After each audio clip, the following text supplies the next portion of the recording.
Жабу керек мына шошқабаздар. Естественно бұл. Суға құйып жатыр боқтығының бәрін. Міне қырылды балықтың бәрі қырылып жатыр. Бұл барып анаяққа құйып жатқан шығар тағы да. Бұны малымыз да ішіп жатыр, адамымыз да ішіп жатыр бұл судан даже. Даудың басы тұрғындардың тынысын тарылтқан доңыз фермасы. Өткен жылдың күзінде Бестамақ ауылының тұрғындары айналаны шошқа қалдығымен шіріткен шаруашылыққа қарсы наразылық танытты. Тұрғындардың тынысын тарылтқан талпақ танаулар мәселесі өткен күзден бері басылар емес. Қожалықтағы былықтың беті ашылғалы кәсіпкерлік нысанына біраз шектеу қойылды. Ал кәсіпкердің өзі үй қамақта. Көптің тілегі бір, атышулы ферма жабылсын деген. Әйтсе де компанияның бірқатар жұмысшысы мұнымен келіспеген емес.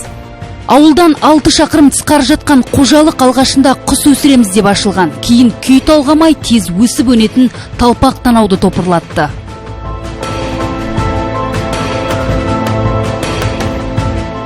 Здесь очень много трупов. Из-под земли торчат, головы торчат, внутренности свиней. Онысымен қоймай 40 мың шошқаның иесі қоршаған ортаға орасан залал келтірді.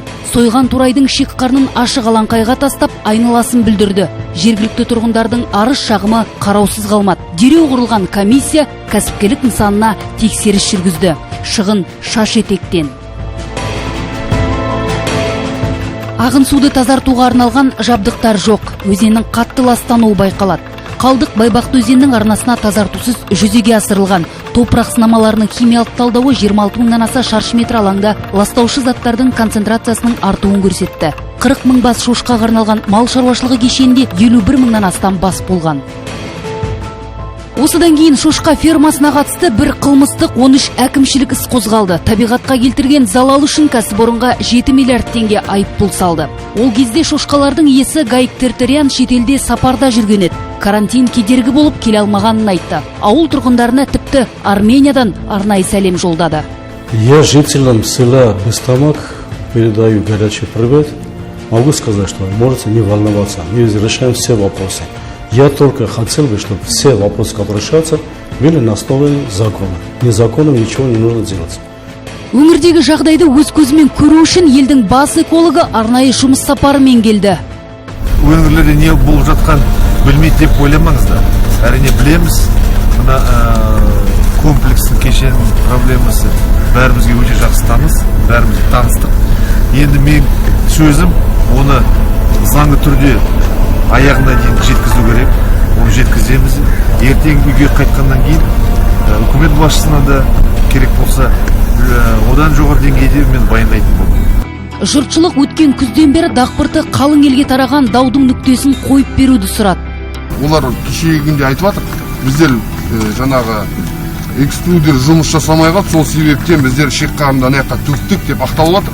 Негізі жалпы мен бұдан бір жыл бұрын мен кіргенімде тоже осылай болып жатты. Олар арықты ширина 4 метр, глубина 5 метр, ұзындығы 120 метр. Осын толтырады, қайттан келесің азап, осылай толтырады, и осылай 12 жыл бойына көпіп келеді. Ал облыс әкімі Оңдасын Оразалин бұл даудың заң аясында түйінделу керектігін айтты. Мүмкін тұрады рас, тұрғындардың мазасына болады қанында, сол сөзсін жаңағы, енді жаңағы біраз өзімізге қазақшылық білді, енді Марат Мырза айтып отыр, біз енді ұлтаралықта дінге бөлуге ондайға барған жоқпыз. Біздің талабымыз былай, мына негізгі бағытты тоқтату, я болмаса көшіре ме, басқа я болмаса өзгертсін, бірақ анандай жағдай қайталанбасын деген сөз болды. Жергілікті атқарушы билік қожалық иесіне нақты талап қойды. Келтірген олқылықтың орнын толтыру үшін бірнеше ай уақыт берді. Алайда кәсіп иесі бұл мақсатта саусағында қимылдатпады. Сондықтан тиісті құжатты мәжбүрлі түрде орындауға тура келді. Сот шешімімен Алапат шошқа фермасы жабылды. Доңыз союға тыйым салынды. 9 апреля текущего года, согласно решению специализированного межрайонного экономического суда, Мамандандырылған экономикалық сот шешімінен соң мемлекеттік сот орындаушылары шаруашылыққа барды. Сот шешіміне сәйкес біз сол аймақта бекіту, дәнекерлеу жұмысын түгел жүргіздік. Мұның бәрі заң аясында атқарылды. Айыппұл төлеуге асықпаған кәсіпкер қожалықты тек үкіметтен үкім келсе жабатынын айтты. Если правительство примет решение, что нужно закрыть беззаконие, но это не минутное дело. Там большое количество животных, нужно время, чтобы их утилизировать. если примут решение. Хотя у нас еще 2 года мы должны перекрыть кредит, наши кредиты. Кроме того, я хотел сказать, что сотни миллионов тенге мы выплачиваем в виде налогов в бюджет района, от которого и содержатся мечети, школы, учителям зарплаты и так далее. Қожалық басшысы 2014 жылы да дәл осы әніне басқан еді. Мне 64, да? Я закрою кредит, когда мне будет 70 лет. И тогда только я пойду на пенсию. А сейчас мне нельзя. Кешеннің жұмысын қалпына келтіру үшін бір топ жұмысшысы аштық жариялады. Алайда бір аптадан соң ұстанымдарын өзгертті. Мы приняли решение остановить голодовку и действовать уже немножко другими способами. Біз бүгін аштық жариялауымызды тоқтаттық. Денсаулығымыз нашарлап барады. Сондықтан біз ұстанымызды өзге бағытқа ауыстырамыз деп шештік. Олардың бұл әрекетін жай ғана қыр көрсету дейді ауыл тұрғындары. Кәсіпкер өзіне жақтасып жүрген жұмысшыларды бізге қарсы қойды деседі. Қазақстанға шошқа не керек? Өсірсін, тауық фермасын ашсын. Қазір жұмыс істеймін деген адамдарға жұмыс көп негізі. Анда отырып алып, рабочийларын біз Бештамақтың тұрғындарына бәріне қарсы қойып отыр. Өткенде көктемде қойдың етін таратты, біздерге қарсы қойсын деп. Біздер алған жоқпыз негізі. Ақшалай беріп жатыр деп айтып жатыр, естіп жатыр. Бізге олардың керегі жоқ. Олай қай болып жатыр, жасыратын түгі де жоқ. Енді бұл жақта дем алып, балдар далаға ойнаудан да қалды, далаға шығудан да қалды. Далаға кір жайып, кір десек сасып кетеді. Кішкенде таза ауада тынышталып отырайық десек, не сондай возможность жоқ совсем. Бірінші бастапқыда бұны животное водство деп бастауын. Мал болады, жай болады, қой болады, сиыр болады, түйе болады. А оның аяғы келді, осындағы келді тірелді. Ана жердің дегендікті быт-шытын шығарған. Ол енді қай уақытта тыңаяды, қай уақытта өңделеді, қай уақытта жөнделеді. Бүткіл халық деген тыныс алу деген қиын болып отыр.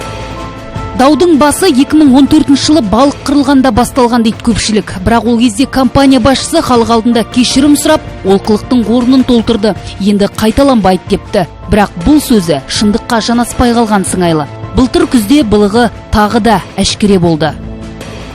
Впервые в 2014 году выявилось у них отходы на территориях. Получается, было отравлено рыбы.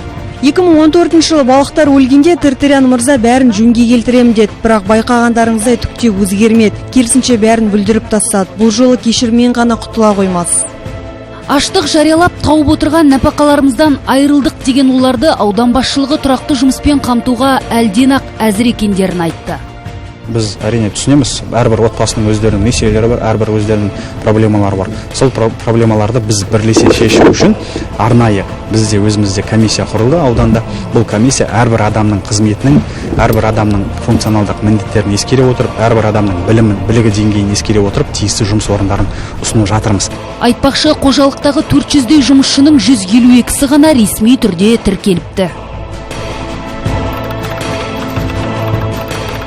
Жалпы жұмысшы саны 400, ресми тіркелгені 152, оның ішінде Алға ауданының тұрғындары 74. Орташа жалақылары қағаз жүзінде 40-60 мың теңге. Жұмысшылардың айтуынша 150 мың теңге.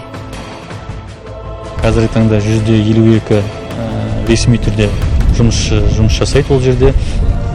Барлықтарының көрсетіп отырған зейнетақылары 45-48 мың теңгенің айналасында көрсетіп отыр. Яғни 48-50 мың теңге жалақы алады деген сөзді. 180-ге жуық бос жұмыс орындары бар.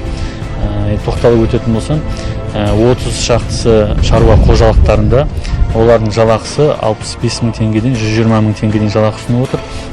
Және де біздің осы Ақтөбе Қандыағаш автожол құрылысына байланысты қазіргі таңда жүргізушілерді сұрап отыр. Бірінші этапта олардың жалақысы 80 мың теңгеден 150 мың теңгеден жұмыс ұсынып отыр. Жұмысшылардың әрқайсысы назарда болады дейді аудан басшылығы. Кәсіп ашамын деушілерге еңбек бағдарламасы бойынша 200 айлық есептік көрсеткіш көлемінде қайтарымсыз грант, 4-6%бен шағын несие беруге дайын. Мүмкіндік мол, тек ниет қажет.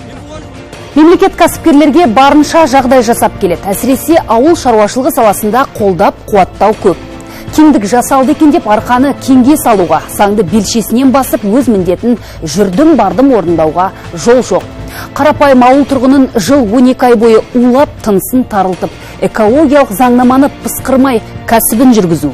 Тізбекті жалғастыра беруге болады. бұл қиянат емей немене? Таразыға салып түйінін қою көрермен еншісінде.